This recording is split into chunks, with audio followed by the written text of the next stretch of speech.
Hi, I'm Wendy Zuckerman, and you're listening to Science Versus. After today's episode, we're going to take a short break to work on new episodes. So that means that if there's anything that you want us to versus, we would love to know. If there's a diet you're wondering you should try, or you're worried about something and wondering, do I really need to stress about this? We want to know, what should we make new episodes on? So please tell us. You can find us on Instagram, science_VS, or on my TikTok at Wendy Zuckerman. There's also an email. We're going to put all the ways to get in touch with us in the show notes. So please let us know what you want us to versus. Okay, time to jump into today's episode. We're pitting facts against... It feels fucking amazing.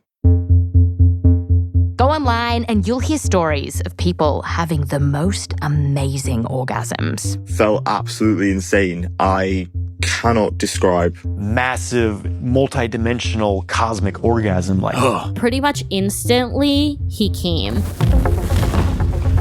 Fucking Mount Vesuvius. So how are they doing this? What buttons are they pressing? Well, turns out it's just one. The male G-spot. It was the best orgasm that I've ever had. The male G-spot, also called the P-spot, because that P stands for prostate. The prostate comes with the package of being born with a penis. And if you put, say, a finger around 2 inches inside your butthole, you'll reach it. And people say that if you do this in just the right way, bam, super orgasm. Men have a prostate, and it absolutely promotes an orgasm beyond belief. Stimulating your prostate, like that is some next level pleasure. And if you go through your whole life without experiencing that, you just, damn. Oh my gosh. Okay, that last guy, oh my gosh guy, that's Dr. Jamin Brambart, a urologist at Orlando Health in Florida. We first interviewed Jamin a few years ago for our episode on blue balls. I'm really happy to see that myballshurt.com still brings me to your website. It does. But I should buy my prostatefeelsgood.com too. What do you think? A lot of Jamin's work involves poking around the prostate to check for prostate cancer. But he told me about this wild case study that he found. About a 63-year-old man that bought a prostate massage device and felt amazing orgasms. So amazing that he became addicted. What? And I'm like, hells yeah. Man, this would be pretty awesome. I think the device I looked up is $89.99. So, so maybe in the podcast we can put a little affiliate code on Amazon, and then Wendy can get 10%. But seriously, we are looking for sponsors. And also, what is going on here? Prostate-induced orgasms that are so good you could get addicted to them? Today on the show, we are finding out, is the prostate truly a key to the best orgasms of your life? And if you're a sucker like me with no prostate, are we really stuck with our garden variety orgasms? And in this episode, we have pulled out all the stops. Because to answer these questions and more, we conducted what we think is one of the largest surveys in the world on this topic. Almost 16,000 of you responded. That's right, almost 16,000 people. This is absolutely bonkers. And then we teamed up with sexual health researchers at Queen's University in Canada to analyse the results. So stick around, because the research is starting to show that we've been thinking about this G-spot in a completely arse-about way. When it comes to the male G-spot, there's a lot of massive, multi-dimensional cosmic orgasm. But then there's science. And a quick note, in this episode, if we say men or male or women, we're talking about cis people, and we'll say when we're referring to trans and gender-diverse folks. All right, we're going to crack the case of the male G-spot just after the break. Bottoms up.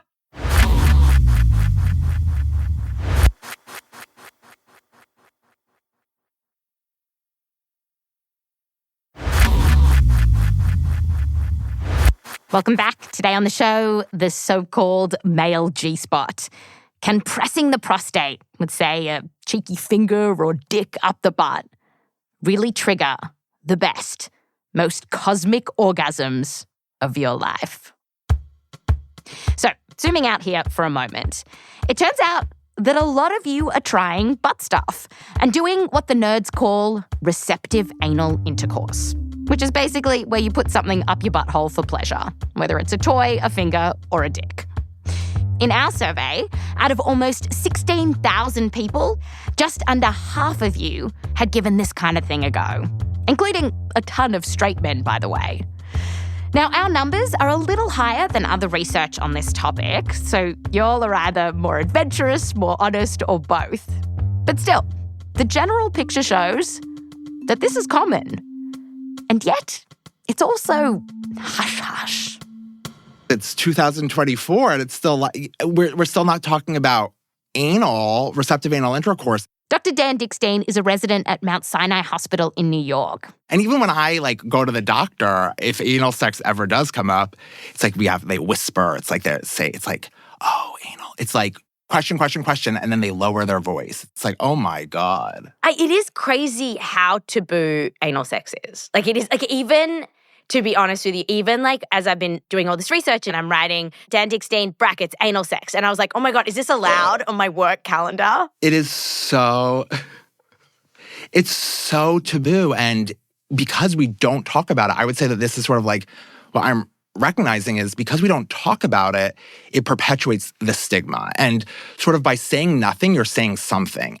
So today, we're going to say a lot about anal. And our first question is one that Dan's been diving into. And it's this.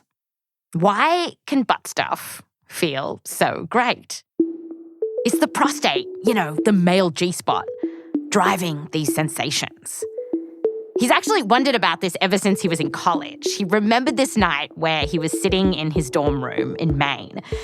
And, he'd just done some butt stuff. I feel like I just whatever. And I just remember sitting, being on my bed, looking up in space, being like, is this normal? I enjoyed it. Is this normal? Why? How? Sort of these basic questions. And there I was Googling things and there was nothing and I didn't know who to ask. I was completely lost. But Dan put these questions to bed for more than a decade.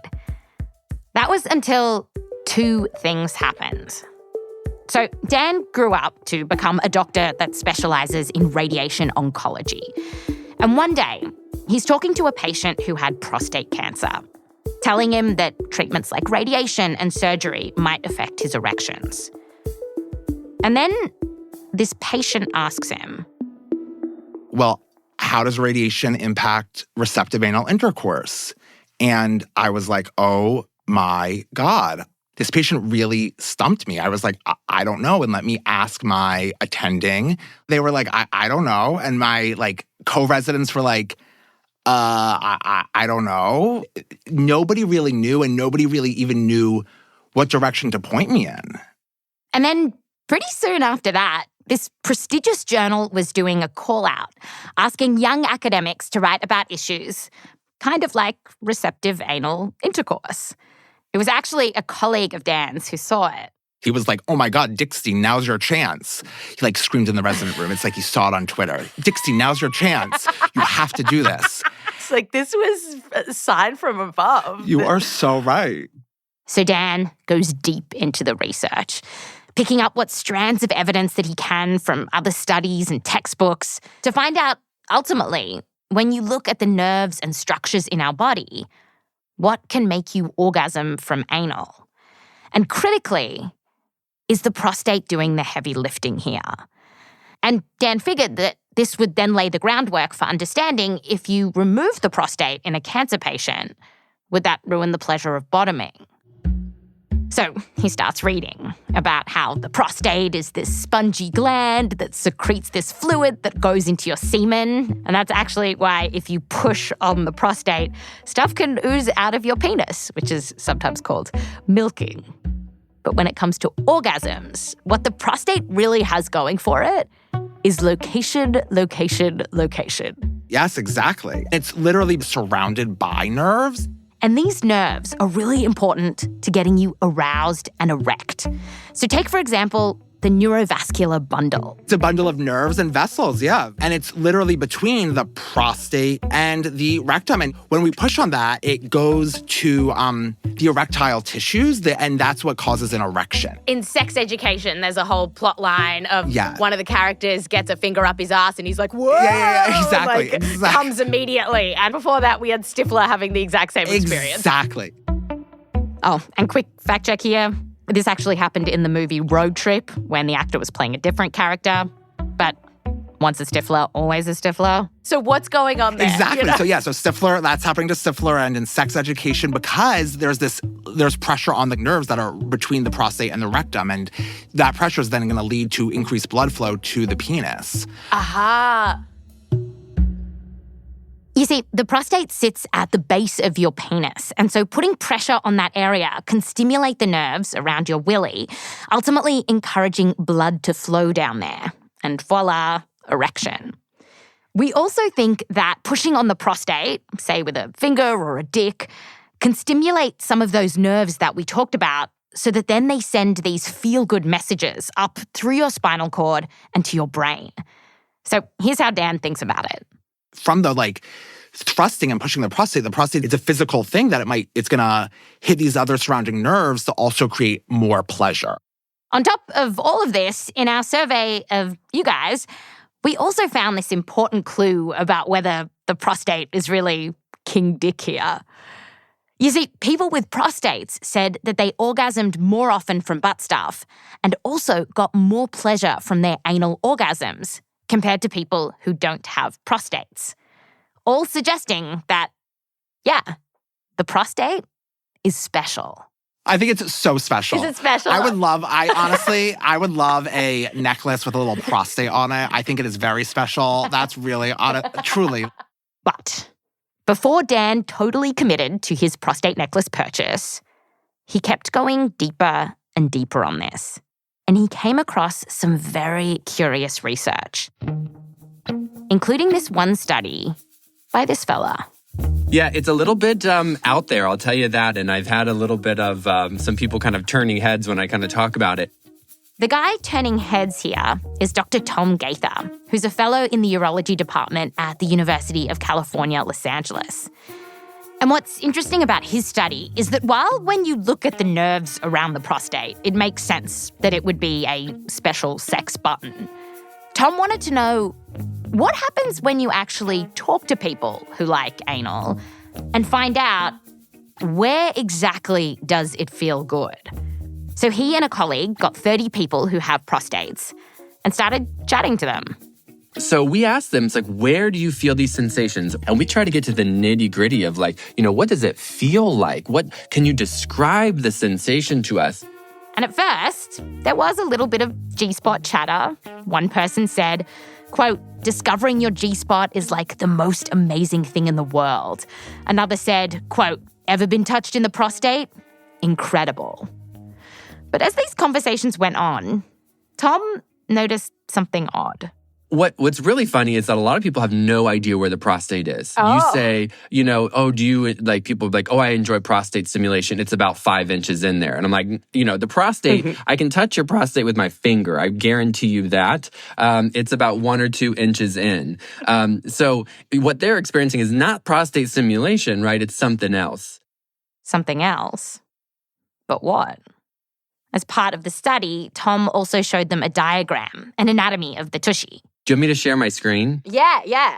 Okay, so we showed them this picture and we said, okay, so here's where the anus is, basically the butthole, right? And then moving further up your ass, you'll hit the rectum. And here's the bladder and the prostate's in front. And while some people did point to the prostate and say, yep, that is really the spot that does it for me, a lot of people were pointing all over the butt. It was so interesting because what we found was that people like different sensations when it comes to receptive anal intercourse. It's not all the same. And it's not all the male G-spot. 100% no. 100% no. I think the thing that was so shocking for me was that the idea that the prostate wasn't the G-spot for everybody. One person said that right at the anus, which is before you hit the prostate, quote, that's just where I get most of my pleasure from. And so anything past that is just useless. Some people describe the feeling of their anal sphincters being stretched as relaxing. And then beyond the prostate and into the rectum, other people love that feeling. Like one person said it was cozy, kind of just like often people say like it fits like a hand in a glove sort of thing, that it just feels like there's a perfect space for that. And, they find that pleasurable. It's also really interesting to me that you said people didn't know where their prostate was, because that really makes me feel like this would drive this narrative. It's all the prostate. Because anytime anyone's getting butt sex, they're like, got that prostate, hit it. And you're like, you're not hitting it. That's somewhere else. Not at all. They realize that it's actually the anus that they enjoy. Or they enjoy that sort of deeper sort of rectal fullness, like way past the prostate. They're loving that sensation. It's not the prostate at all. Tom went on to survey almost 1,000 people with prostates about receptive anal intercourse, and again found that loads of them said that the anus and rectum were erogenous zones. It wasn't just about the prostate. And as Dan, Dr. Dan, I want a prostate necklace, Dickstein, kept looking at the anatomy here, he was like, of course, the whole butt region can be erogenous and not just the prostate. Because remember all of those nerves that make the prostate such an exciting candidate for G-spot extraordinaire? Well, nerves are spread over the entire butt region. So if you think about the nerves around your butt, prostate, and penis like branches of a tree, a ton of them have the same trunk. It's called the pudendal nerve. To me, that's the nerve, like the sexual pleasure nerve. There are branches of it that innervate the penis, but also the anus and skin that's surrounding the anus, the erectile tissues. So that's sort of like the backbone of that area. Right. Oh, it's my favorite nerve. If you had to ask me what's your favorite nerve in the body, I cannot even believe I have an answer to this. I'm like mortified, but it would be pudendal. It's not Vegas. It's not Vegas. I know. I used to say trigeminal, but now it's like I moved away from the face. But no, I love like the pudendal nerve. I love it. And now that we know that the prostate is not the whole story here, but it's really a butthole story here, well, that totally checks out when you think about who else has a butthole and likes anal. Well, I've enjoyed anal sex, and it's probably not doing anything for my prostate. This is Dr. Nan Wise, a sex therapist and neuroscientist. So I've enjoyed it tremendously at times, not to be personal about this. Go for isn't it. my go-to all the time. Yeah. It's not necessarily my go-to, but it can be so much fun. And Nan is not alone. In our survey of you all, people without prostates were orgasming quite a bit while they were doing butt stuff. Like around half of you who said you'd wanked with, let's say, a finger or a toy up the butt, said that you often or always orgasmed from it. And another survey of thousands of women found that around 40% of them said that they enjoyed some kind of anal touch, which included just touching the butthole to putting a penis up there. But then, of course, some astute listeners might be wondering, if the prostate isn't that special, then why did people with prostates in our survey seem to orgasm more often from butt stuff? Well, this could be for a few reasons that don't have anything to do with anatomy. Generally speaking, men tend to orgasm more than women, no matter what parts they're pleasuring, and this is largely for kind of socialized reasons. We also know from other research that the more experience that you have from anal sex, the more likely it is that you'll find it enjoyable. This is true for other kinds of sex too. You get to know your body and what you like. And the thing is that once we controlled for how much experience people had with anal, then there was less of a difference when it came to how often people were orgasming and the pleasure that they got from their orgasms. On top of this, like we said, the prostate is a special horn dog place for some people. It's just not the only chihuahua in town, if you know what I mean. So does the male G-spot exist? No, I don't think it really exists. I think that there are all these different structures and anatomical parts of your body that are involved in pleasure. I don't think there's like a spot. Bottom line, forget searching for one magic prostate sex button. After the break, if you open your heart and anal sphincter to anal sex, will it lead to the best orgasm of your life?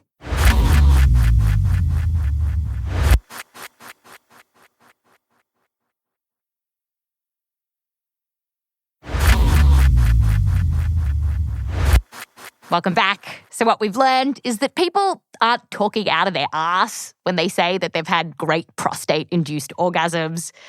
It's just that if you put the research together, cheek to cheek, you'll see that there are a bunch of potential pleasure points in the butt that many people actually prefer over the prostate.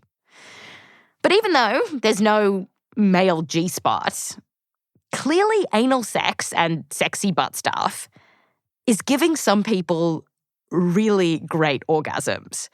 Like, remember those folks at the start of the show? Multi-dimensional cosmic orgasms. So my next question is this. How do I get one of those?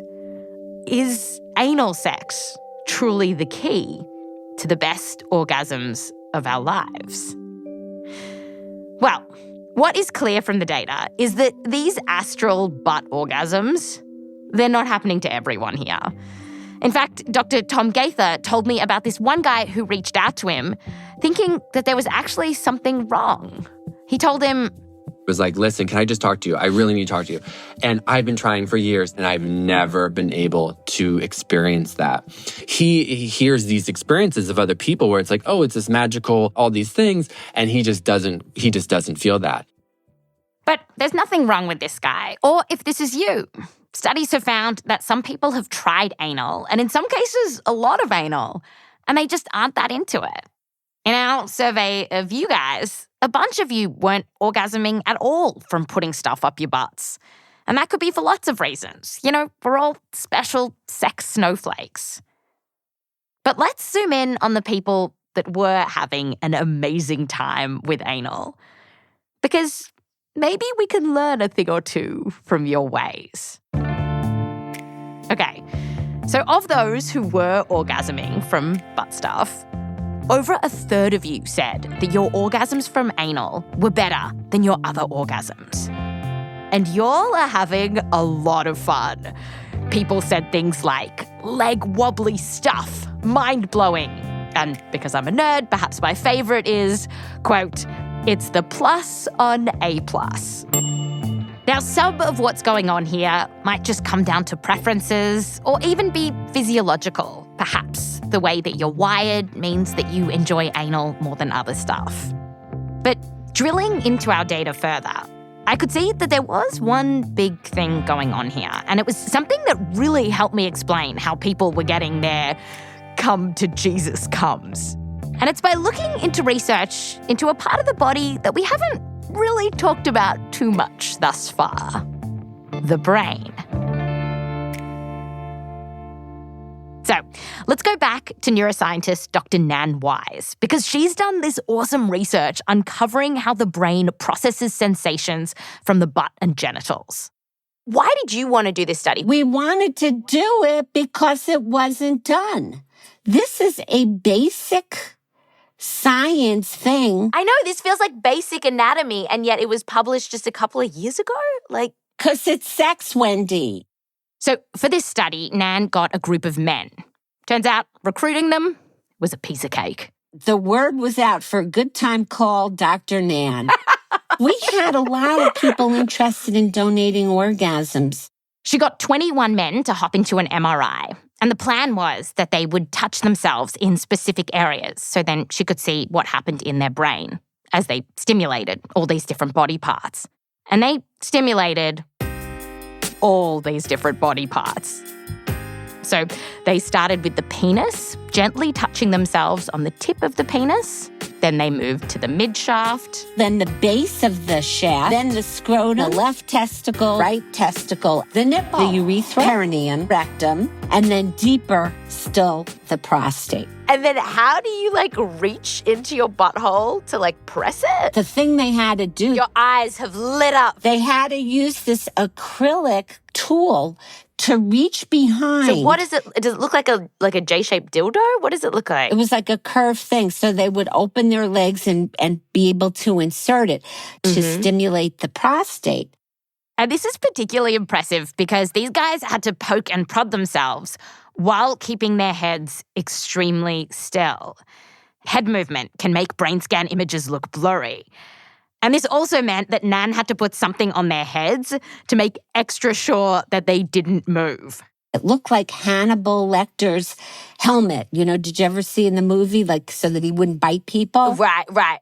Fans of Science Versus will remember this helmet from our orgasm episode where Nan used the same device on women.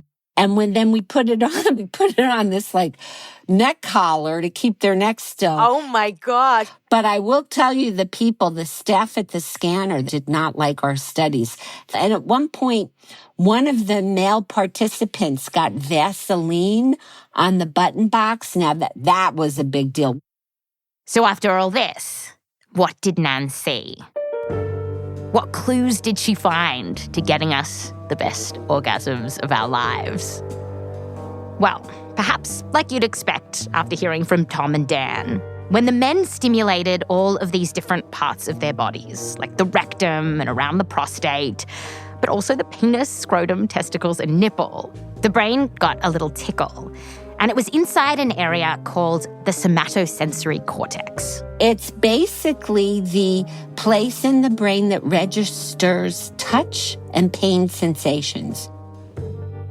But what was cool was that a lot of those sexy body parts, well, they mapped onto slightly different spots within that region of the brain. So it's just different little sections of it. And when Nan looks at all this data, she thinks that the takeaway to increase the chance of having a cosmic orgasm is to try to touch as many places as you like. So perhaps the penis and the butt and maybe your nipple. When you add more inputs to that genital sensory cortex, you're going to get more of that real estate sort of online, which means that there's probably going to be more sensation. Right. More of that area of the brain gliding up. More additive sensation. For example, a man who might be having some issues with erection might decide to use a butt plug to get more sensations there that would be in support of his erection. Right. You know, it kind of makes sense, doesn't it? Yeah. Inputs. Just like, you know, you play one or two keys, it's not going to sound so loud. You put a lot of keys together and then you get music. And while Nan's study was in men, she reckons it's the exact same story no matter what your parts are. And in fact, a survey of women also found that pairing anal play along with stuff like clitoral stimulation could make orgasms more intense. And we saw this in our survey of you guys as well. A bunch of you told us that you actually only got your astral orgasms from anal plus a little paddling your own pink canoes, tugging on your krakens. Inputs. That's the thing that set you over the edge. And then, just quickly, there were a couple of other things going on that could also explain why some anal orgasms are really great. Like, in our survey, some of you told us how anal felt taboo and exciting. Others said that it made them feel vulnerable in a way that felt really awesome. And Nan says that all of those things could filter into how wonderful an orgasm's going to be. I think the key is that people get into such ruts and routines in their lovemaking, and we forget, like, to kind of go in like a playground. So, like anal sex, it could be something fun to explore, new territory. So now that we've found a secret to getting celestial orgasms, there was only one big question left. I went back to Dan. So after listening to this episode, perhaps a lot of listeners might want to try this for the first time. So what are some... Oh my God. I'm like, oh my God. I did not see that question coming. I'm like, oh my God. I am sweating. I'm like, oh my God. Because you're going to be the like anal whisperer. I'm like about to be the anal whisperer. I'm like, so, you know, I'm like, oh my I don't know. God. It's funny because like a lot of our listeners, for all I know, maybe I'm the most vanilla of all of our listeners. And so like actually maybe they're all like, oh my God, Wendy, this is painful. 40 minutes of Wendy learning about anal. I love it. So whisper away. Yeah, so whisper away. So the first thing is communicate. So I do think communication is like very important, that like if it's painful, like if it feels off, say something. Like definitely just say something. Saying like, ouch, that hurts. Like you should say that. And pain is potentially a big thing here. So while many, many, many people have anal sex and it doesn't hurt at all, if your partner doesn't know what they're doing, then anal can actually be really painful. In one study, almost half the women said that they had to stop having anal sex the first time because they found the pain was too much. Another survey of mostly men who didn't have too much experience with anal found that almost 40% of them described the pain as severe. Researchers also found that some men will keep going even if they know anal sex is hurting their partner and they don't like it. That is a dog move and they should stop. There are things that you can do to prevent anal from being painful. So here's Dan. So really the reason it might hurt is because you might be too tight down there. So why might it be too tight? So it might be too tight because you aren't relaxed enough, you didn't have enough foreplay. It might be too tight because you're anxious. And researchers found that psychological factors play a huge role in relaxing you and your asshole. So things like having internalized homophobia, not being aroused, or not feeling comfortable with the partner that you're with, all increase the chance that anal sex is going to be painful and not great. And actually, in our survey, feeling pressure to have receptive anal intercourse when you didn't feel comfortable with it in some way, it was actually really common. It happened to around 40% of gay men, just under a third of women, and about a quarter of transgender men. It was very rare for it to happen to straight cis men, by the way. So, to loosen up the butthole, try to relax and go slow, stopping at moments, and also using a lot of lube. The asshole doesn't self-lubricate like the vagina can. Now, in porn, you'll often see a guy just plunge his dick into an asshole. But as the porn star Eric Everhard has said, quote, "You shouldn't believe that you can crack an ass open without any prep work." Eric has talked about how it can take some 20 minutes to relax an ass enough, and it's only then that the camera starts rolling. Also, if you're playing around the butt, poo might be a thing that happens. Nerds say that some of the best ways to keep a butt clean are to get fiber in your diet and also clean your butthole during a shower, say. If you're going to douche, go gently and just use water. As Nan Wise points out, while anal might have its distinctive features, a lot of this advice, going slow, communicating with your partner, it's true for all kinds of sex. You don't just take a penis, hopefully, and just shove it into a vagina without some sort of, manipulating the area. You know what? Just start small and slow. Start with a finger. Start with a finger and then call us. The finger can't go in all that far. You know what I mean? That's why you can't get in too much trouble with a finger. It's not going to get lost in there.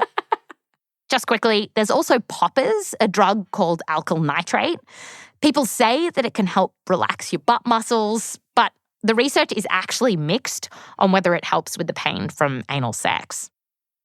Finally, I don't mean to sound like Miss Frizzle on OnlyFans here, but use a condom, which according to studies, a ton of people doing anal aren't.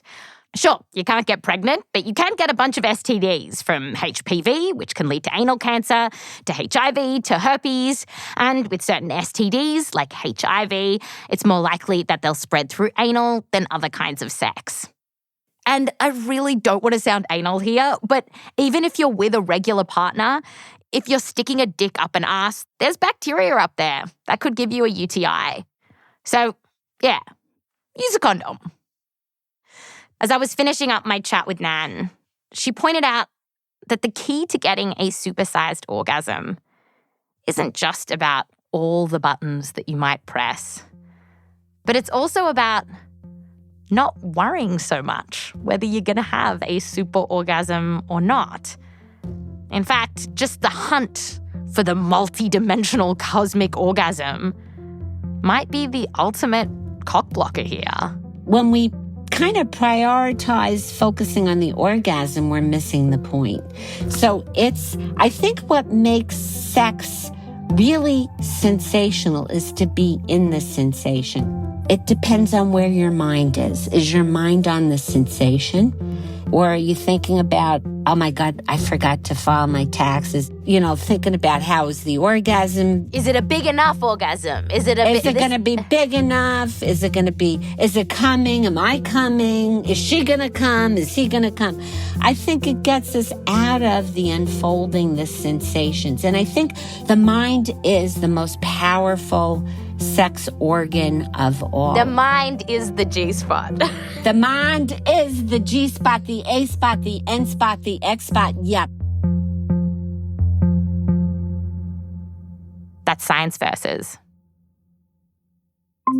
Hello. Hi, Blythe Terrell, editor at Science Versus. Hey, Wendy Zuckerman. Well, we just finished season 16. Season 16, our show can drive in America. That's wild. We did it. And how many citations are in this week's episode? Oh, let me tell you, Wendy. We went a bit bonkers. We did go a bit. We went bonkers. There are 146 citations on this episode about anal. I did some research because I was curious as to whether this was the most citations of any episode this season. And it turns out it was beat out only by one citation.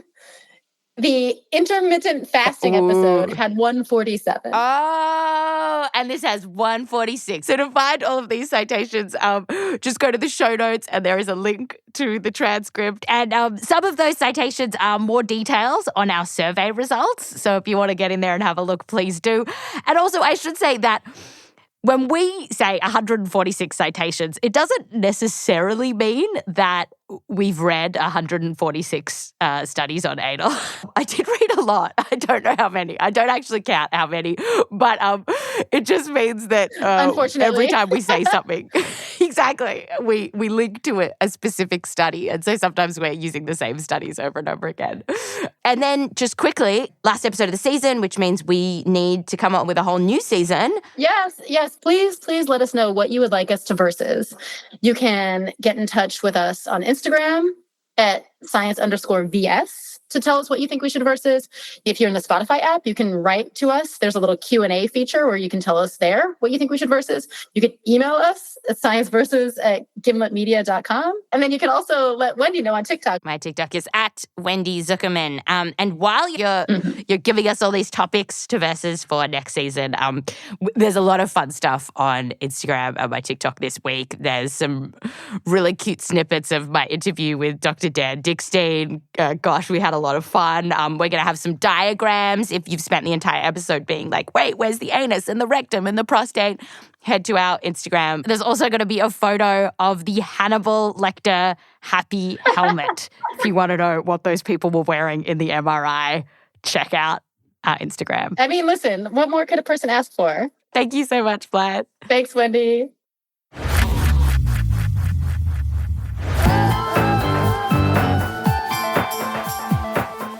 This episode was produced by me, Wendy Zuckerman, with help from Meryl Horn, Rose Rimler, and Michelle Dang. We're edited by Blythe Terrell. Fact-checking by Diane Kelly. Mix and sound design by Bobby Lord. Music written by Bobby Lord, Emma Munger, Bumi Hidaka, and Peter Leonard. A huge thank you to Sam Levang for helping us analyze our data. Thank you so much. Also, thank you to Professor Carolyn Pukal and Dan Dickstein for your help with our survey questions. Thanks to other researchers that we spoke to for this episode, including Dr. Devin Hensel. Thanks to Jack Weinstein and Hunter. Thanks to the Zuckerman family and Joseph Lavelle Wilson. Science Versus is a Spotify Studios original. Listen to us for free on Spotify or wherever you get your podcasts. You can rate and review us. You can give us 5 stars. It helps people find the show, and wouldn't that be lovely? If you are listening on Spotify, follow us and tap the bell icon for episode notifications so you'll find out when new episodes come along. Like I mentioned, we're going to take a short break to research new episodes, but we'll be back in your ears before you know it. I'm Wendy Zuckerman. Back to you soon.